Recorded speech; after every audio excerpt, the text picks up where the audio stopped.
Sama seperti di rumah sakit milik pemerintah lainnya, bed occupancy ratio (BOR) di RSUD Dr. Sudono Madiun mencapai 100%.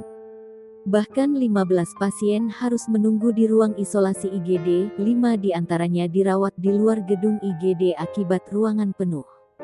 Oleh sebab itu, pihak RSUD Dr. Sudono Madiun sedang berencana melakukan perluasan ruang perawatan pasien COVID-19 virus corona.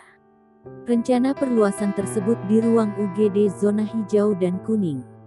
Sedangkan untuk kebutuhan dan stok oksigen di RSUD Dr. Sudono Madiun hingga saat ini masih aman. RSUD Dr. Sudono Madiun merawat 106 pasien COVID-19.